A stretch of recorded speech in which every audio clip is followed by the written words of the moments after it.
voudrais juste commencer par des questions, parce que au début d'émission, on pose toujours des questions qui sont extrêmement fondamentales. On rentre directement dans le vif du sujet. Et ça se complique après. Hein. Ça se complique après. Juste, il y a quand même une chose. Votre assistante disait dans le sommaire, elle est prête pour la déconne, c'est pas la dernière et tout, elle y va. Et elle dit, vous chantez. Alors, je vous signale qu'Anne Sinclair... Christine O'Krent l'a fait ici. Intéressant comme Oui, vous voyez, hein. Christine O'Krent l'a fait ici. Qu'est-ce qu'elle nous avait chanté? Le temps des cerises, non? Non, pas rien à voir. Petit coin-coin, quelque chose comme ça. Non, pas petit coin. Alors, poussez-nous juste... Après, vous serez débarrassés, on vous en parlera plus. Poussez-nous une petite chansonnette. La Tonkinoise, elle chantait. La Tonkinoise. Tous les garçons et les filles de mon âge se promènent dans la rue deux par deux. Tous les garçons et les filles de mon âge savent très bien ce qu'est qu'être heureux. Et la main dans la main, et les yeux dans les yeux. Voilà. Excellent. Rassurez-vous Bernard, on va pas vous demander de chanter. Et le père de la Morandais, on va le retenir parce qu'à mon avis, on n'a pas besoin de lui demander. Il fait le show tout le temps. Je fais quoi? Le show.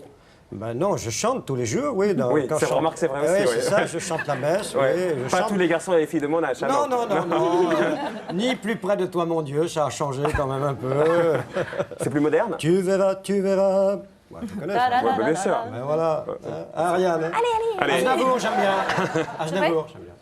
Bon, j'avais une autre question fondamentale, je peux y aller ou Ah pas? bah allez-y, et puis après, Enfin, une question, c'est après pas... on va commencer par parler de caméra subjective. Oui, mais... c'est pas ma question. Il me poursuit depuis le début de la semaine. Vous avez entendu, il a parlé des pipelettes, il dit « Oh, tes pipelettes. » Depuis le début de la semaine, il me poursuit. Elle prend des précautions. Mais elle est méchante, vous pouvez pas savoir, Anne. Anne, il me dit, il y a 3 semaines, est-ce que tu as vu Anne Sinclair dans un magazine People en train d'acheter un sac Vuitton, je crois? Et là, je lui dis, mais, elle n'a pas dû voir que c'était un faux, et alors voilà. Ben, Non, si. c'était pour Bernadette. Non. Je me suis fait engueuler. Ah bah, il y a de quoi, remarque. Hein. Parce que votre mari a longtemps s'est battu contre les contrefaçons. Il m'a franchement engueulé. J'avais perdu ma valise, j'avais besoin d'une pochette. Il y avait des types qui passaient sur la plage pendant 3 jours sous les yeux avec des faux Vuitton. Des faux Vuitton, puis des faux n'importe quoi. J'ai acheté une pochette, c'est pas bien. Je confesse, c'est très mal. Pénitence. À confesse. Ouais. Allez, on va commencer par tracer votre portrait, Anne Sinclair. Vous savez que c'est surtout la mauvaise foi qui nous caractérise, on l'assume. C'est ça le problème. C'est ça le problème. Hein. Oui. Tous les jours, c'est mon problème. Et Stéphane Bakowski, qui va venir vous dire en face de vous ce qu'il pense de vous, il m'a dit Anne Sinclair, c'est Daniel Gilbert. J'ai dit ah bon? C'est dur. C'est dur pour elle. Qui? Pourquoi? Voilà en fait, le plus sage d'entre nous, c'est Bernard. Pourquoi ça serait dur? Oui, pourquoi ça serait dur? Pour elle. Bon. Et elle s'en est bien sortie. Quelle charité. N'est-ce pas? Allez, le portrait de Stéphane, Anne Sinclair, Daniel Gilbert, même combat, avec beaucoup de mauvaise foi quand même.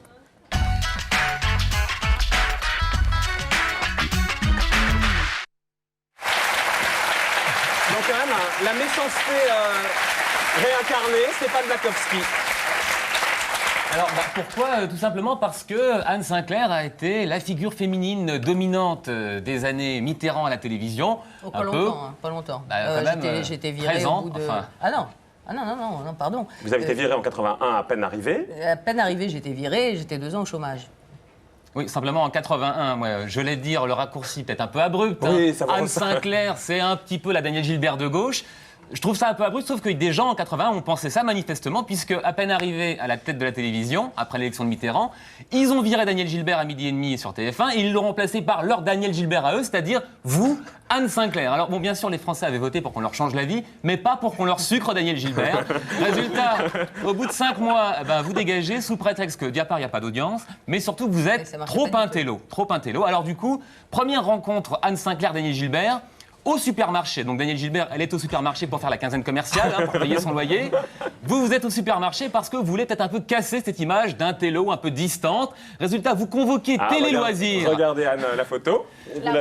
Et hop, comment je montre que je suis une femme exactement comme les autres en me faisant photographier au supermarché. Genre baladure dans le métro, Jospin cachait de sa baguette avec 6 €. Enfin, on a vraiment... la ficelle est un peu grosse. Anne, vous pouvez lui répondre, vous savez. Hein. J'ai le droit d'interrompre. Ah, mais vous pouvez même aller gifler si vous voulez. Devant, qui peut servir. Vous allez jamais au supermarché? Si, mais alors, dans toute la France, je sais pas combien de personnes peuvent avoir dans leur album de famille des photos de eux avec un caddie. Vous savez ce que... vous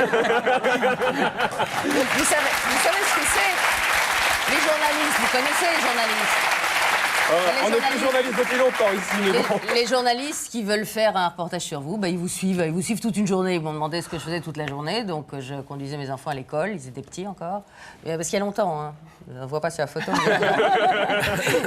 J'allais au supermarché, entre autres. J'allais aussi au bureau et je faisais aussi autre chose. Voilà. C'est de la mauvaise foi, Anne. Hein? Oui, Hein? absolument. Mais vous pouvez quand même le gifler juste pour vous détendre, si vous pour voulez quand l'instant, même. ça va. Bon.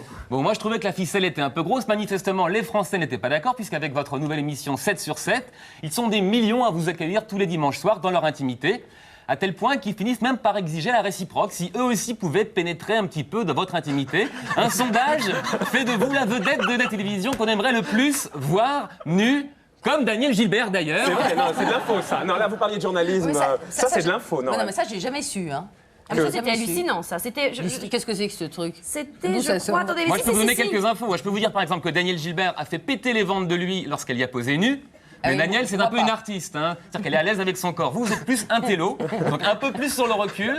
Comme Daniel, par exemple, Nathalie Sarraute ou Simone de Beauvoir n'ont jamais posé dans Playboy, vous dites « Ah, ça, faut pas le faire ». Résultat, le jour où lui vous dessine dans lui, ce n'est qu'un dessin puisque vous avez refusé la photo, vous êtes très très en colère. On écoute. Vous imaginez un seul instant que j'aurais pu accepter l'idée de dessin de moi dénudé et dégoûtant? Et comment est-ce que vous l'avez découvert alors? J'ai découvert, comme tout le monde, au kiosque, alors qu'il était déjà en vente, avec des affiches de 2 mètres sur 1 mètre. Et je suis scandalisée. Et je crois que toutes les mères de famille me comprendront. Où va-t-on? Mais où va-on? Vous avez un petit air Roselyne Bachelot là-dessus, Anne. Non, c'est vrai. Oh, elle a très bien fait. Non, mais... Non, mais je pense qu'on n'est pas obligé de faire n'importe quoi pour vendre du papier. Et je pense que c'était malveillant. C'était un dessin qui était hyper réaliste, exprès pour faire penser que ça pouvait être une photo. On ne le passe Mes pas. enfants étaient petits. Pourtant, on l'a je trouvais ça pas cherché, bien. c'est pas une volonté de notre part, c'est ça? Et puis ils ont été condamnés en plus. Bon, vous disiez où va-t-on, Anne? Je vais vous le dire, où vous allez sur le chemin de la gloire télévisuelle qui, bien sûr, est un peu une... Heureusement, il n'y a pas que ça dans la gloire. C'est un peu une caricature. Hein. Bon, alors par exemple, Daniel Gilbert, c'était un peu la Mireille d'Arc du pauvre. Hein. Alors vous, c'est un peu les yeux à la Adjani et les pulls à la n'importe quoi. Une caricature, vous dis-je. Heureusement, votre ami Jacques Attali est là pour vous donner un peu de profondeur. Anne est toujours été quelqu'un de très soucieuse de plaire et de séduire, mais dans le souci d'exercer son métier au mieux. Et Anne est beaucoup plus profonde que l'image qu'elle donne d'elle à la télévision. Elle ne se réduit pas à un pull mohair. Elle est intelligente, sophistiquée, très très capable d'analyser avec profondeur une situation. Alors vous disiez que vous en aviez un peu marre de cette caricature du pull, en même temps... Oui, parce que je vais vous dire, le pull mohair, ça a été dans un journal. Alors après, comme tous les journaux recopient les journaux, on a retrouvé ça dans 15 journaux.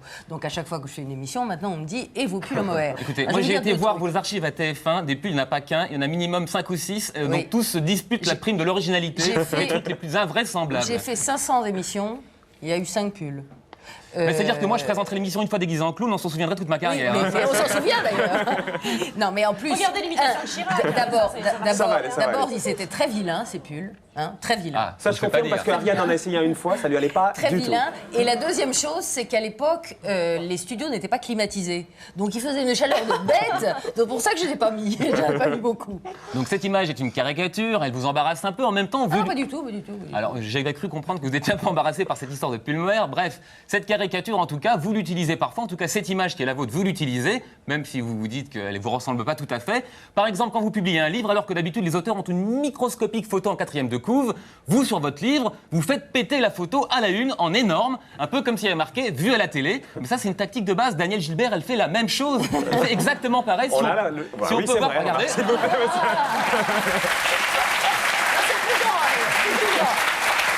c'est vrai, c'est plus grand. Elle a peut-être plus besoin de sous. Oui, mais si j'ai bien compris, l'une est pudique et l'autre non. Par exemple, il y a quelques différences. L'une est Anne blonde, l'autre est Sinclair brune une aussi. On en femme trouve des différences. pudique. Hein. Bon, alors, vous avez donc utilisé cette image. Daniel Gilbert, elle aussi, a fait de la pub, on s'en souvient, pour la bague de Ré, une bague qui était un petit peu faite pour faire rêver les pauvres. Vous avez fait un peu de la pub, mais pour faire rêver les riches avec les nouvelles technologies. Alors, je donne quelques indications. En octobre 2001, vous êtes nommée conseillère dans une société qui s'appelle NetGem, qui vend des décodeurs pour la future télévision numérique terrestre. Alors, sacré coup de pub pour cette société, puisque le jour où la bourse apprend que vous êtes nommée conseillère dans cette société, L'action monte de 60% rien que sur votre nom, Anne Sinclair. Ça, c'est la réalité. Ça, c'est la réalité. Il y avait même un graphique qui nous montre ça. Oui, simplement, c'est un peu comme la bague de ré, regardez bien. C'est redescendu après. Hop, ça monte d'un coup. Les gens en achètent des actions et d'un seul coup, au bout d'un an, le mec qui a acheté pour 1000 € d'actions, il n'en a plus que pour 90 €. Donc c'est vraiment la bague de ré.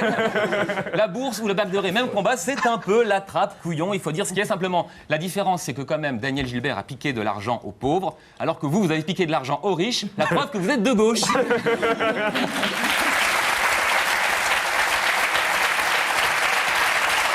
mais ça, c'est... J'ai piqué à personne, c'est la bourse. C'est la bourse, c'est le casino, comme dirait M. Raffarin. D'autres images qui prouvent un peu plus que vous êtes de gauche, comme par exemple cette interview que vous faites en 81, où pendant la campagne officielle de Mitterrand, vous êtes celle qui lui pose des questions. Ça, il n'aurait pas choisi Daniel Gilbert, Mitterrand. Mitterrand, nous sommes ensemble pour un bon moment et je crois qu'on n'aura pas trop de temps parce que j'ai beaucoup de questions à vous poser, des questions très précises et très ponctuelles. Je crois à 3 jours du scrutin, ça s'impose.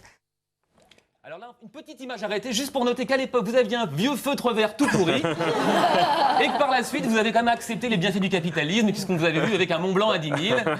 Comme quoi, vous n'êtes pas si dogmatique que ça. Enfin, pour conclure le parallèle, puisqu'on doute que ce parallèle existe, comme Daniel Gilbert, vous avez été viré un peu comme une malpropre de TF1. Comme Daniel Gilbert, vous faites votre retour à la télé sur France 3, sauf que quand elle a fait son retour avec une émission qui s'appelait La Bonne Humeur, ça a duré 3 semaines. Alors s'il vous plaît, Anne, pour une fois, arrêtez un peu de faire comme Daniel Gilbert. Et la nouvelle émission d'Anne Sinclair sur France 3, c'est à la mi-novembre. Émission culturelle, le choc des cultures dont on va parler dans un instant, une fois par mois, et puis après, on verra. Bimensuel après. On verra si ça marche bien, si les producteurs sont contents. Si le producteur, c'est Emmanuel Chin. Voilà, et si la chaîne est contente. La chaîne, c'est France 3. On peut dire 2 mots sur le principe ou pas? Oui, bien sûr, au contraire. L'idée, c'est de montrer un peu la vie culturelle dans toute sa variété. C'est-à-dire que la culture, c'est souvent un ghetto à la télévision. On a décidé de casser ce ghetto et de dire on va vous parler de tout ce qui est la culture, c'est-à-dire à la fois le livre, le cinéma, le théâtre, la musique, la chanson, la danse, la bande dessinée, etc. Donc tout ce qui est manifestation culturelle. Et non seulement des variétés de cultures différentes, mais aussi des variétés de lieux de production de culture. C'est-à-dire, on a l'habitude de parler de la culture du monde occidental, que nous connaissons, qui est la nôtre. Ce que j'aimerais, c'est peut-être pas tout de suite dès la première, il va falloir qu'on se rôde un peu, mais qu'on s'ouvre à toutes les formes de culture. Et la deuxième originalité, je crois, c'est qu'on va avoir autant de reportages que de plateaux. C'est comme si ici, vous aviez autant de reportages que de bavardages. Ça, c'est mieux. On n'a pas les sous, ça coûte cher de faire des reportages. L'idée, c'est vraiment de montrer, de raconter des histoires, mais des histoires sur justement des phénomènes culturels, un chanteur de blues ou une danseuse. Ou, le mélange des cultures. Voilà, le mélange des cultures. Et l'antenne, on évacue ça et puis ensuite on en vient au bouquin. L'antenne, ça vous manquait Écoutez, je crois que j'ai prouvé que ça ne me manquait pas du tout. Parce que quand j'ai arrêté 7 sur 7, alors que c'est moi qui l'ai décidé, que personne ne me l'avait demandé, je l'ai arrêté pour des raisons qui sont connues. On va y venir, évidemment, puisque Dominique Strauss-Kahn avait un poste important dans le gouvernement d'un coup et vous voyez que c'était une incompatibilité. Et puis ça faisait 13 ans que je faisais ça. Il faut savoir tourner les pages, il faut savoir faire autre chose de sa vie. Oh, vous imaginez 13 ans ici, Ariane, tous les vendredis. Vous allez voir. Je la noie avant. Quand j'ai arrêté 7 sur 7, eh ben, je crois qu'à l'époque, je dis bien à l'époque, TF1 aurait été très content que je fasse une autre émission. Je vous rappelle, Anne, parce que je vous ai entendu dire ça à la télé, vous en avez fait une autre émission derrière. Elle s'est arrêtée quand même. Oui, mais justement parce que j'ai pensé qu'il ne fallait pas remettre exactement ses pas dans ses pas et qu'il fallait s'arrêter et faire une vraie coupure. Et à ce moment-là, je me suis intéressée en effet à l'Internet parce que je trouvais que c'était formidable, les nouvelles technologies, et qu'un groupe comme TF1 se devait d'avoir son prolongement dans l'Internet. Et là, je suis devenue chef d'entreprise, quoi. J'ai monté une filiale avec une centaine de personnes et ça m'a beaucoup amusée. Et hop, viré. Alors après, viré, je pense... Mais les gazettes disaient justement que vous vouliez vous revenir à l'antenne et que le lait, vous avez dit d'accord, mais sur LCI, et que c'est pour ça qu'il y avait eu un petit problème. C'est plus complexe que ça et je trouve qu'on va peut-être pas sur France 3 raconter si je peux sur TF1. Non, mais c'est pas... Bon, et puis en plus, l'affaire est au prud'homme. Ce sera jugé par les tribunaux, on verra.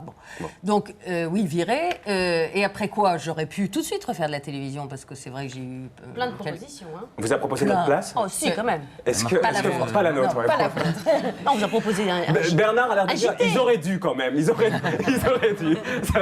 On vous a proposé un JT, non? Oui, notamment. France 2. Oui. Le 20h. Oui. Oh, il faut y aller. Il fallait y Non, aller. pourquoi ? Parce que quand on est absolument désireux de montrer sa bobine tous les soirs à la télévision, je comprends qu'on accepte. Moi, c'était pas mon objectif. J'avais envie de faire quelque chose qui corresponde, oui, à une envie, à un besoin. Je n'étais pas pressée. La télé n'est pas nécessaire, c'est pas un besoin. Eh ben, j'avais envie de faire une émission culturelle, voilà. J'avais pas envie de recommencer dans l'actualité. De prendre votre temps pour d'abord de prendre mon temps, de voir, de digérer un peu l'après-télé, de voir qu'on pouvait vivre sans la télévision. Mais est-ce que vous attendiez aussi les ça va nous élections? arriver, Ariane, Oui, et oui. on devrait pouvoir s'en sortir. Allez hop au supermarché, vous allez croiser Anne avec son caddie. Qu'est-ce que vous faites là? Oui, Moi, je vends des raviolis. Mais je vais vous dire, il n'y a plus de photographes maintenant. C'est ça qui est embêtant. Alors, Anne, vous rappeliez que c'est vous-même qui avez décidé d'arrêter 7 sur 7 quand Dominique Strauss-Kahn a pris un poste important au gouvernement. Ça devenait incompatible et ça, tout le monde le salue. C'est un acte de déontologie qu'on peut saluer. Et en même temps, après, peut-être certainement par amour, vous avez d'une certaine manière mis votre notoriété au service des idées de Dominique Strauss-Kahn. Je me rappelle d'un reportage incroyable dans Paris Match. On vous voyait sur votre baignoire, à côté de lui. Comment ça va, baignoire? Oui, habillé, non, je veux Ah bon, dire. d'accord. Non. Pas comme Daniel Gilbert. J'ai eu peur. Non, vous voyez sur votre baignoire, vous disiez Mais tout le bien pourquoi que vous... sur la baignoire? Parce que la photo était comme ça, sur la baignoire. Qu'est-ce que vous voulez que j'y Enfin, je vais fasse sur l'équivoque justement. Anne Sinclair dans sa baignoire. Ah ouais, j'achète. Ah ouais, mais elle est habillée. Trop tard, tu l'as acheté. On vous a vu évidemment... Parce que la salle de bain, c'est un lieu de vie, hein. Le dossier, c'est un lieu de vie. On vous a vu dans les meetings, l'accompagner. On vous a vu dans la soirée électorale, notamment sur France 2, aux premières loges. Et on m'a vu accompagner mon mari, ça, Oui. j'accompagne mon mari, je vais pas me... Mais à un moment donné, clairement, vous avez mis votre note... Pardon, Père Lamorandais, je vais pas me faire nonne pour... C'est dommage, mais bon.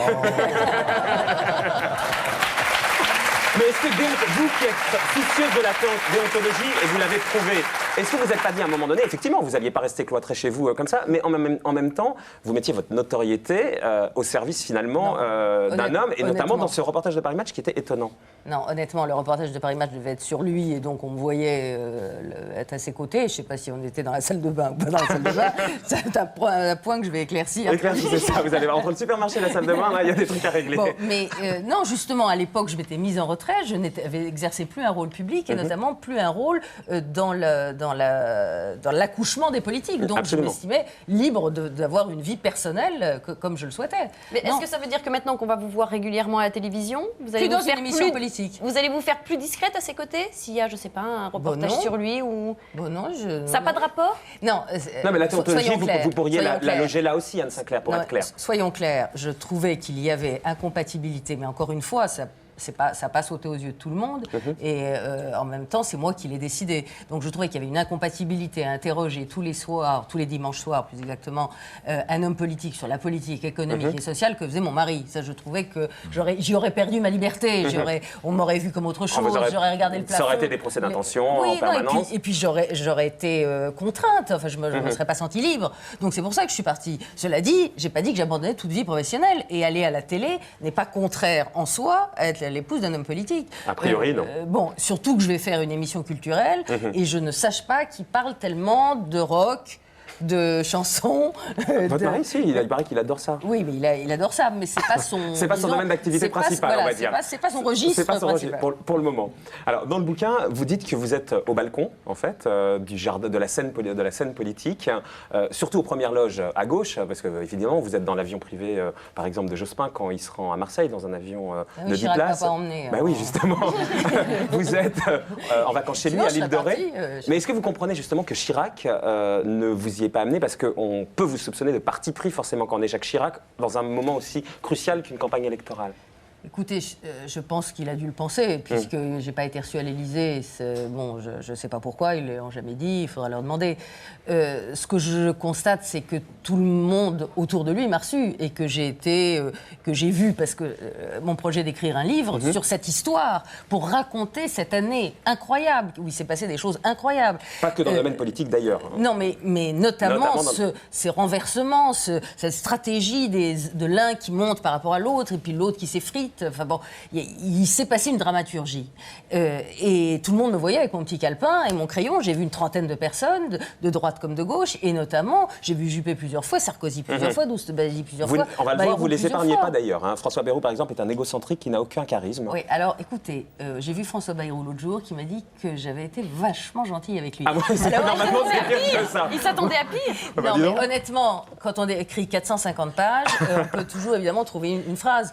Je crois que non, mais François il faut le Bayrou, dire dans le livre, et d'ailleurs c'est ce qui fait l'intérêt du livre, c'est que vous suis- balancez quand même aussi sur les confrères de la télé. Tout ça est mesuré, c'est pas un livre, c'est une réflexion sur les choses. Mais Non, en mais même temps. je réponds juste sur François Bayrou. Il m'a beaucoup ému, et je le dis d'ailleurs, parce que je pense qu'il a été extraordinairement courageux. C'est un homme qui en a pris plein la figure pendant 6 mois. Et, Vous êtes d'accord? Oui, complètement. Et Je connais qui a- bien François et pour une fois, il m'a surpris agréablement. Oui, et puis je dirais pas ça. Je dirais pas ça. Il va bien le Mais prendre. il a gagné des galons de courage. Mais là, justement, Anne Saclay, Et il a été. c'est il a assez tenu marrant, le choc. c'est assez marrant la façon dont vous répondez à cette question-là, parce que c'est écrit dans le bouquin, certes c'est une phrase, mais il y en a comme ça plein d'autres. Et en même temps, on vous sent un peu mal à l'aise, vous balancez, en même temps vous faites un pas en arrière. C'est comme pour le titre, ça s'appelle Caméra subjective. La réalité, tout le monde le sait, il y a eu un autre titre que vous avez proposé, un titre beaucoup plus accrocheur, on va dire, et vous êtes retenu, parce que votre entourage vous a dit c'est un peu too much. Mais non, c'est pas votre problème, mais pas du puisque tout, il y a vous pas d'autre- évoluez dans un il y a pas d'autre- milieu. Il n'y a pas d'autre titre qui avait été proposé. C'est une phrase qui est dans mon introduction où je dis qu'on s'est trompé parce que c'est vrai que tout le monde est des candidats, des citoyens, des électeurs. Mais c'était tout- ça le tout titre monde. au départ. Mais non, c'était bon. un titre très provisoire qui était un titre choisi, bon, vous savez, comme une maquette. Et le titre, Bon. c'était quoi? J'ai pas compris, moi, quel était le titre dont vous parlez maintenant. Nous sommes tant trompés. Oui, mais ça n'a jamais été un titre. C'était un projet de livre. En exergue. Mais Caméra subjective, c'est vraiment l'idée, au contraire, au fond, je dis, j'ai tenu un stylo, ou plus exactement le clavier de mon ordinateur, comme une caméra pour montrer. Je suis, disons, au centre de la pièce électorale, mais je montre un peu tout le monde et je les ai regardés vivre. Et c'est ça que j'ai aimé. Et tous ces C'est gens ça qui m'a amusé. Et tous ces gens étaient au courant? Vous avez Ah prévenu oui, tous, tous Voilà, tous.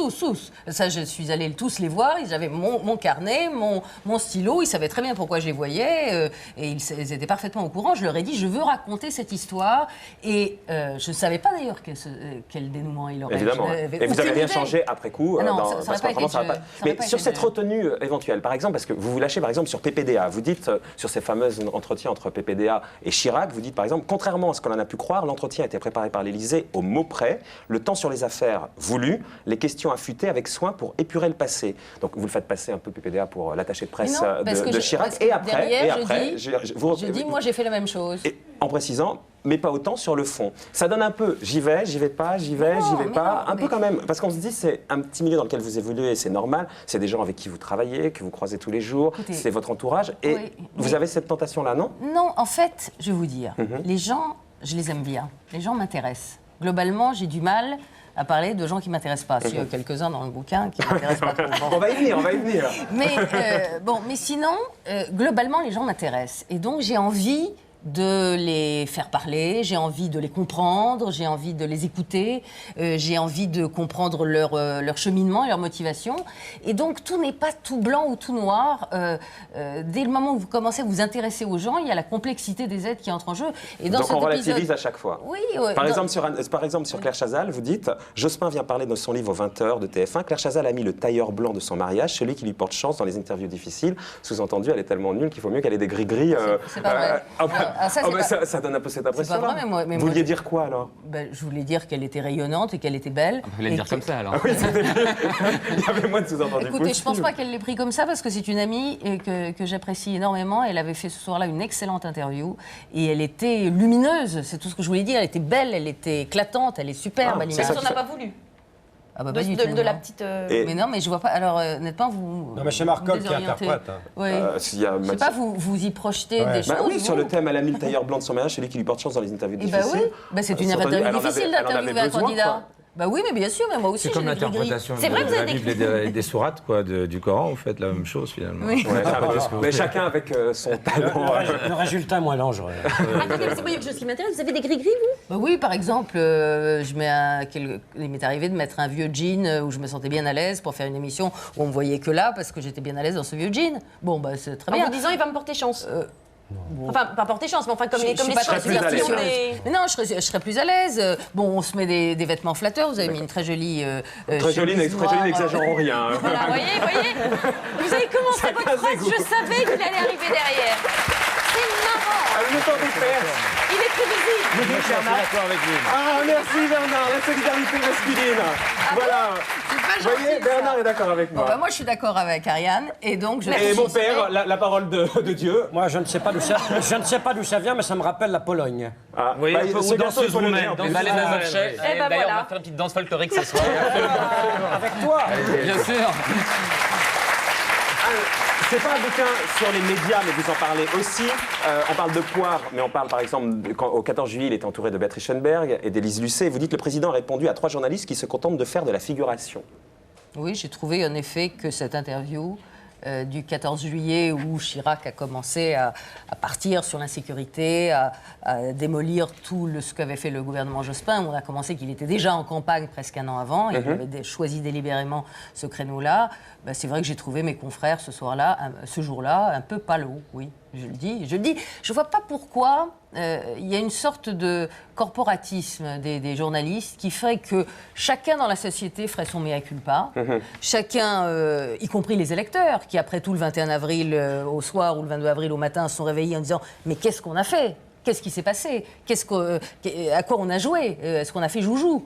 Et qui ont eu un sursaut et qui ont décidé d'agir différemment. Pourquoi est-ce que les journalistes seraient à l'abri de toute critique comme une sorte de caste intouchable? Parfois, on a l'impression que vous allez chercher la petite bête, mais notamment sur l'interview quand Chirac a donné sa candidature, PPDA était super bon ce soir-là. Chirac Excellent, je le dis d'ailleurs. était super mal à l'aise. Enfin, vous dites que l'interview est musclée, qu'elle est bonne, sur une ligne, et vous dites ensuite sur 2 paragraphes entiers que tout ça a été télécommandé en quelque sorte. Enfin, sincèrement, au résultat de ce que vous dites, on a le sentiment que vous cherchez plutôt à faire du tort à PPDA qu'à rendre hommage à l'excellente interview qu'il a fait ce soir-là. Non, c'est inexact. C'est l'impression que j'ai eue, je pense que c'est difficile. Non, mais je comprends que vous les ayez eu, cette impression, si vous l'avez eue. Mais... Ça y est, elle devient une femme politique, en fait, c'est clair. Je comprends très bien, mais...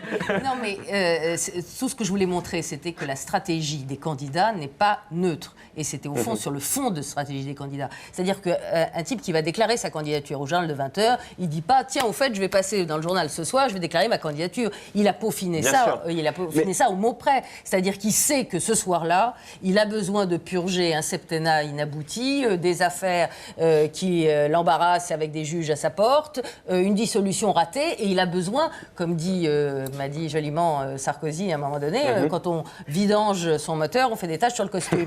Eh bien, c'était ça. C'est pas mal l'image. C'était qu'il avait besoin d'évacuer ça pour passer à autre chose. Pour compléter ce que dit Stéphane, c'est assez curieux. Dans le bouquin, vous dites aussi que vous critiquez d'une certaine manière Sylviane Agacinski d'avoir fait renoncer Jospin à aller à Vivement Dimanche de Michel Drucker. Et on a un peu l'impression... Je crois que c'est une décision du couple. Hein, pas... Là, vous, dans le livre, ou alors j'ai mal lu, mais vous dites ça. D'un côté, on a l'impression que vous reprochez à Poivre de ne pas avoir été plus pugnace d'une certaine manière avec Chirac, et en même temps, vous voulez que Jospin il aille se faire cajoler chez Michel Drucker. Alors attendez, deux choses. Je ne reproche pas à Poivre de ne pas avoir été plus pugnace. Il a été extrêmement, et l'émission était très dure, et d'ailleurs Chirac était mal à l'aise. Mais de façon préparée, en tout cas. C'est un bon exercice journalistique. Ce qui était préparé, c'était le fond du débat, c'était de savoir que Chirac allait venir répondre sur les affaires. Et ça, je crois, oui, bien sûr, mais c'est normal. Et je dis que 7 ans avant, quand Chirac est venu à 7/7, vous l'aviez préparé aussi. Je l'avais préparé pas sur le fond, là, mais sur la forme. On avait dit qui viendrait tel jour, on avait gardé le secret, donc j'avais été aussi partie du complot. Donc je me mets dans le même... Que sur le fond, vous ne l'aviez pas préparé parce qu'il n'avait rien à dire, hein, c'est ça? À ce moment-là, il n'avait pas grand-chose à dire. Oui, parce que si vous y allez, hein, sur Chirac... Voilà, attendez. Attends, on termine. Vous m'avez posé, c'était quoi la question? C'était un peu, vous voulez qu'il aille, d'un côté Jospin, il se fasse cajoler par Drucker, et vous voulez que de l'autre côté, Chirac se fasse démolir par Poivre. Hein. Je voulais pas qu'il se... c'est l'impression que ça donne aussi. L'idée d'aller chez Drucker, je trouve que ça aurait été une bonne idée pour montrer un Jospin un peu différent. Et c'est vrai que dans le film, comme un coup de tonnerre qu'on a vu à la télévision, on le voit en train de faire des boulettes en papier, de plaisanter avec ses collaborateurs, de décontracter, qui est une image qu'il n'a pas donnée de lui-même, alors qu'à la télévision, il avait une image plus froide, plus professorale, plus... Vous le connaissez, Bernard Giraudot, Lionel Jospin, ouais. Et Je suis cet avis, oui. Le problème, il est là, quoi. Il est un peu huguenot, quoi. Ouais. Oui, et dès qu'il est... au fond...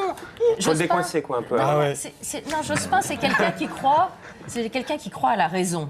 Et Sylviane Jospin aussi. C'est un couple qui croit à la force des arguments, à la raison, et se dit, au nom de quoi j'irais me compromettre, au nom de quoi j'irais paraître, au nom de quoi j'irais faire les pieds au mur, parce que je vais être président de la République. C'est seulement la force de l'argument. Vous ne trouvez aucun défaut quand même. C'est vrai dans le livre. Si, je critique la campagne qui était pas. Oui, mais bonne, ça c'est la campagne. C'est plus général. Mais par exemple, vous évoquez bien sûr ce dont tout le monde se souvient, la gaffe de Jospin. Lagaffe, Vincent Lagaffe, le bouddhi. Arrête, j'ai un fou rire.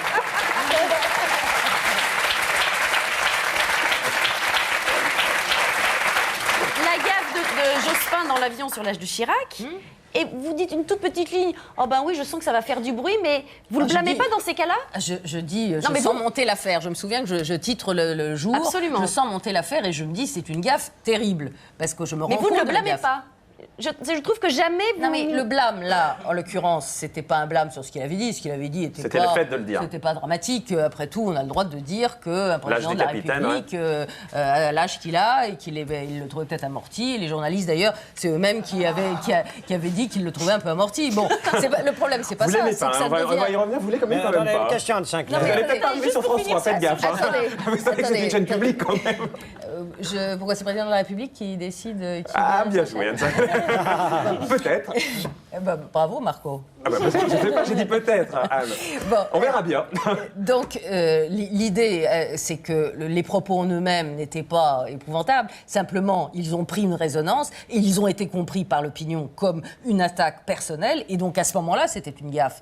Et je le dis très clairement. J'ai tout de suite senti que c'était une erreur. Et d'ailleurs, Jospin l'a senti si bien qu'il s'en est excusé trop tard. Pas tout de suite. Hein. Il a fallu 3 jours pour venir au 19-20. C'est un peu long que ça. Excusez-moi, c'est un peu con. Je vais parler mieux. C'est un petit peu bête de s'excuser, parce que ça veut dire qu'on reconnaît finalement. Mais je pense qu'il avait besoin de le faire, qu'il s'est senti le besoin de le faire. Moi, je trouve que c'est une erreur. On lui a beaucoup conseillé de le faire. Hein. Non, mais les gens autour l'ont dit. Les gens en communication ont dit qu'ils l'ont poussé à aller se... Il l'a fait, il l'a porté comme un boulet en disant qu'il avait fait une sottise, et donc il a eu le besoin de le faire. Je pense que c'était une erreur, mais il l'a fait. Et une toute petite question. L'histoire de l'excuse publique, c'est parce que les protestants ne savent pas se confesser. S'ils se confessaient, ils n'auraient pas besoin de s'excuser publiquement. On lui dira. Deuxièmement, vous l'avez décrit comme un rationaliste, un homme de raison et tout, mais enfin, l'émotionnel n'est pas quelque chose de méprisable. Non, mais il ne pense... Dans une campagne électorale. Non, mais c'est quelqu'un qui pense... Alors, c'est en ce sens, d'ailleurs, que, à mon avis, il fait peut-être une erreur. C'est qu'il pense qu'on n'a pas besoin de faire les pieds au mur pour être élu président de la République. Non, mais l'émotionnel et le pied au mur, c'est pas tout à fait la même chose. Enfin bon... il ne fait pas les pieds au mur, là. Regardez, il a un peu d'émotion, quand même. Je suis très ému de vous voir, mon frère. Bernard, vous direz réagir sur Jospin. Sur les excuses. Enfin, vous avez tenté d'eux. Il s'est absenté, là, quelques instants. Non. Je crois qu'il a vécu très très mal le fait que ça ait été pris comme ça, cette histoire. Si vous imaginez une conversation dans un avion avec des journalistes, on vous connaît les journalistes, n'est-ce pas? Donc, non, mais c'est vrai que c'est pas... mais c'est vrai, sauf que l'entourage de Jospin derrière a dit c'est pas off, c'est in, quand même. L'entourage de Jospin qui était là, les journalistes se sont inquiétés de lui demander est-ce qu'on peut le retranscrire, et ils disent oui, vous pouvez le faire, on assume. Ça s'appelle une énorme bourde. Oui, c'est une bourde. Mais vous ne blâmez pas assez. Ce que je voulais dire, c'est que je trouve que vous êtes très gentil. Mais nous, on ne va pas le blâmer du tout. Ah bon? Non. Alors, sur Chirac, vous y alliez, et de temps en temps, peut-être même avec un peu de mauvaise foi dans le bouquin. C'est pas mon genre. Le problème avec Anne Saccard, c'est qu'elle lui fait un sourire et paf, vous êtes dans sa poche. Hein.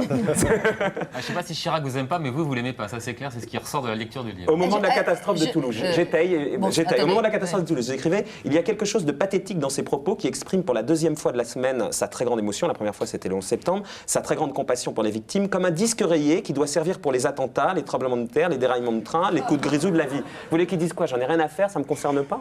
Enfin, c'est logique, quoi. En même temps. J'avais l'impression de réentendre pour la deuxième fois de la semaine. Il va à New York, il salue les pompiers, il va à Toulouse. C'était logique. Enfin, écoutez, oui, mais on attend d'un président de la République quelquefois. Même Bernard vous a lâché sur le terrain. Non. Vous doutez de son émotion sincère, quoi.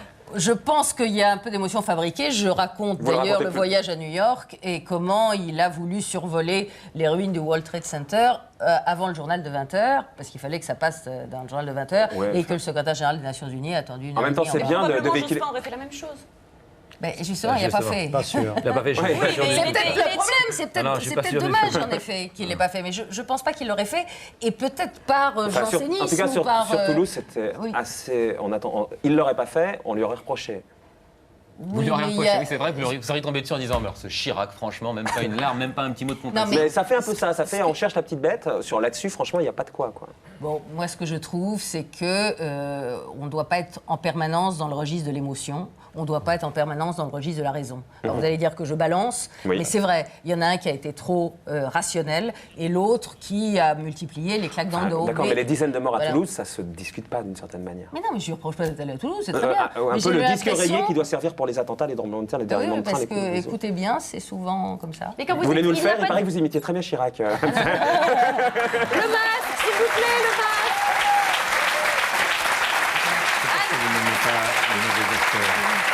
C'est ça. ce qu'il dit. C'est pas mal ce qu'il dit. J'ai pas entendu. J'ai dit c'est parce qu'elle n'aime pas les mauvais acteurs. Ah oui, c'est ça. Mais quand vous dites Il dit ça parce que je lui ai dit que dans Beckett, il était génial. Elle m'a dit, je suis très gentil. Et on va voir, on va l'illustrer tout à l'heure. Effectivement, il y a des rôles incroyables de Bernard Quand vous Giraudot. dites également il n'a pas de vie en dehors de la politique. Ça, je crois que c'est vrai. Mais oui, mais où est le problème? Enfin, Non, mais il n'y a, pour le y a coup- pas de problème. Je pense qu'en effet, pour être élu président de la République, il faut le vouloir absolument. Il le veut, DSK?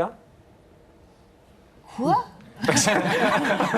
Je me demande si DSK va être président de la République un jour. Heureusement que Oui. c'est pas son souci Immédiat. tous les jours. Je l'ai vu en aparté sur Canal mais Plus il a- samedi, ouais. il a dit que ça pouvait le Non, brancher. attendez, il a dit, je me lève pas tous les matins. Exactement, il a dit, je me lève pas tous les matins en me disant ça depuis que je suis tout petit. Il y en a qui c'est le cas. On va justement en parler éventuellement. Bah, Chirac justement. C'est la bête noire de toute façon, Chirac. Et bon, et donc quand on fait de la politique, il y a des choses qui peuvent arriver dans l'existence. Mais enfin, c'est pas l'objectif premier. Il n'y a pas que ça qui compte dans la vie. Chirac, je pense que sa force, et là je suis sérieuse, moi je suis assez baba de la baraka et du destin extraordinaire de Jacques Chirac. Parce que un an avant, quand je commence ce livre, il est en effet un président diminué, affaibli par les affaires, avec les juges à sa porte, avec, encore une fois, une dissolution ratée, un septennat qui n'a rien donné. Et un an après, il est le sauveur de la République, il est élu à 82% par des tas de gens comme vous et moi, enfin en tout cas moi, qui suis allé voter pour lui. Et aller défiler dans la rue aussi. Et aller voter. Pardon. Et il est sacré roi, quasiment, y compris par les journaux de gauche, avec l'ensemble des pouvoirs, au point qu'il peut même dissoudre le RPR, qui est son instrument depuis 30 ou 40 ans. Donc c'est une baraka Oui, extraordinaire. mais là, vous ne dites pas que la gauche est responsable? Parce qu'on a toujours l'impression que vous dites, oh là là, ces pauvres électeurs, que jamais vous vous dites que la gauche est peut-être responsable. Non, c'est vrai. Dans le bouquin, par exemple, sur Jospin, vous dites il méritait d'être au second tour, son destin est digne d'une tragédie grecque. Oui. Sylviane, dans son bouquin, enfin dans ce qui est repris, je trouve qu'il méritait d'être au second parce que je tour. la connais pas personnellement, mais ce qui est repris dans Le Monde, j'ai cru que les gens avaient envie d'une certaine rigueur, mais quelque chose m'a échappé. Ça donne un peu l'impression, le peuple s'est trompé, changez-moi ce peuple. Mais non. Le peuple, si, un peu quand même. le peuple a fait ce qu'il pensait devoir faire. Les candidats ont fait. Dubarry, hein. Les candidats ont fait ce qu'ils devaient faire, et quand quelqu'un manque la marche, c'est lui qui a manqué la marche. Donc, Mais c'était quoi le problème? La responsabilité C'était quoi du le problème de candidat, Jospin? elle existe. C'était quoi le problème de Jospin et de son équipe, éventuellement de Dominique Strauss-Kahn? Moi, je me souviens d'un reportage sur TF1 le jour, enfin qui est en coulisses le jour du premier tour. On voit Dominique Strauss-Kahn à Sarcelles, chez lui, au téléphone avec Jospin, qui est de l'autre côté à Sainte-Gabelle, et qui lui dit tu vas voir, vous allez voir, je crois qu'il le tutoyait. Les Sarcellois sont en pleine forme, ils ont le sourire, c'est bon, c'est gagné. On a l'impression qu'ils étaient tous déconnectés de la réalité. Mais tout le monde a été déconnecté de la réalité. Les journalistes, les hommes politiques, les sondeurs, parlons des sondeurs, qui nous ont même pas donné l'ordre d'arriver. Et je raconte là-dedans comment, 3 jours avant, un grand responsable d'un institut de sondage m'a dit bon, ils feront 18 tous les deux et Le Pen sera à 15. En tout cas, le deuxième tour, bon, le premier tour était joué et le deuxième tour était évident. Il y avait quand même des rumeurs, déjà, Oui, mais à peine, personne n'y croyait Patrick Bruel vraiment. ici nous a dit la semaine dernière. Oui, mais- Moi, je le savais. Oui, Il fallait hein. demander à Patrick, il vous l'aurait Alors- dit. Non. Il l'a dit ici la Oui, semaine il dernière. me l'a dit aussi. Bernadette savait. Bernadette savait. Ah oui. Oui, c'est fou le nombre de gens qui d'ailleurs après coup savaient. Ils savent, oui. Cela dit, les électeurs eux-mêmes se sont trompés. Tout le monde s'est trompé. Personne n'a vu ça venir. Quand les électeurs sont réveillés, ils ont dit mais c'est pas possible. Qu'est-ce qu'on a fait? On avait en effet 2 hommes d'État qui étaient en Très effet bien, mais pour les hommes politiques pouvaient directement concernés- envisager les responsabilités suprêmes, et on a mis le roi des démagogues, pour pas dire plus, enfin je le dis plus d'ailleurs dans mon livre, au deuxième tour, ce qui était horrible. Pour conclure là-dessus, vous êtes plus journaliste quand vous dites ça. Vous êtes quoi? Militante? Ah non, pas du tout. Je suis observatrice. Et je dis, je suis Observatrice électrice, militante, je suis hein. femme. Mais pas du tout.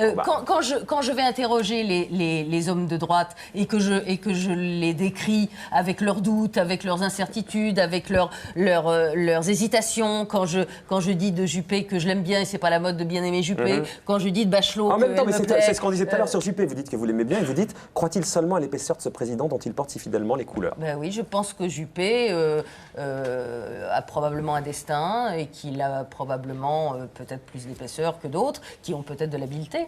C'est vrai vrai que c'est super subjectif. Je pensais que le titre est bien porté parce que sur Sarkozy qui vous dit qu'il a un peu perdu en ambition, d'un seul coup vous mettez en doute ses paroles. C'est comme nous si on disait Strauss-Kahn ne veut pas devenir président, qu'on dit on vous croit pas une seule seconde. C'est ce que vous faites d'ailleurs. Bah oui, c'est le même réflexe que vous avez vis-à-vis de Sarkozy. Donc c'est vraiment très subjectif. Non, Sarkozy, je suis épatée parce que c'est quelqu'un qui n'a pas la langue de bois. Sarkozy est quelqu'un qui est capable de vous parler sans vous prendre pour un imbécile. Oh non, vous dites l'inverse dans le livre. Vous dites exactement l'inverse. Je dis cette phrase-là exactement. Vous dites Sarko veut que, en parlant de vous, donc Sarko veut que je parte sur l'impression que le Sarko d'hier, assoiffé d'honneur et de pouvoir, a laissé la place à un sage de la politique qui trouverait plus de charme à la vie personnelle qu'aux tentations de la puissance. Vous n'en croyez rien.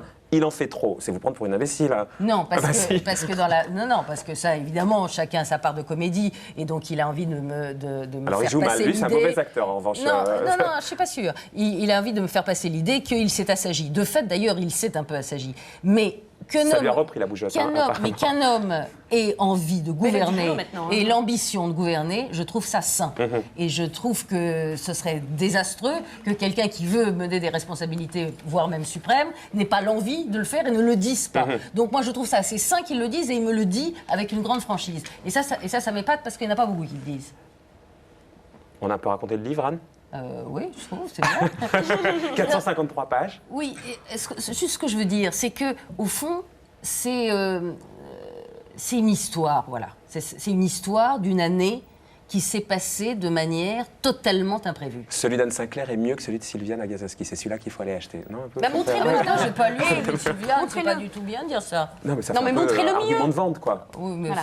Et vous la bâchez bien dans votre livre. Vous dites qu'il connaît tellement rien en foot qu'elle appelle ça l'entracte la mi-temps, comme s'il était vraiment complètement coupé du peuple. Alors, on aura vous l'aimez pas. Hein. Je sais pas, moi je la connais pas, mais comme vous la connaissez, vous m'en parlez en mal, je me dis que vous avez peut-être raison. Non, je crois que j'en parle en bien. Et que j'ai beaucoup de sympathie et d'admiration pour elle. On aura tout dit quand on vous aura fait notre déclaration. Ah. Grand moment. Il y a Doc Gynéco. Oui, ben ça c'est toujours bien. Il veut vous déclarer sa flamme. Soit. Oh, ça fait un peu bon, bah alors qu'il arrive. Allez, qu'il arrive.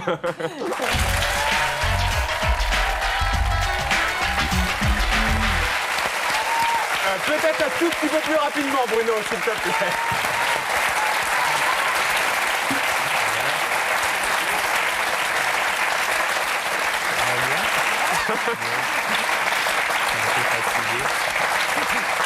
Alors, la déclaration il sort son papier, hein. Et la musique, parce que sans musique, On va peut-être mettre la bouteille par terre, hop là, voilà, d'autant qu'il ne boit pas de l'eau, donc ça ne sert à rien.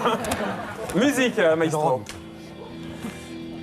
Chère Anne Sinclair, comme vous le savez, moi aussi, je suis une sorte de journaliste un peu vagabond et désinvolte, peut-être, mais sérieux à ma façon. La preuve, quand Marco m'a annoncé que l'invité de ce soir était l'ex-prêtresse de 7 sur 7, la madone de l'Access Prime Time des 20 dernières années, j'ai révisé mes dossiers afin de tout savoir sur toi. Oh là, oh là. Il y a marqué sur vous. Capteur, c'est pas bien, mon père.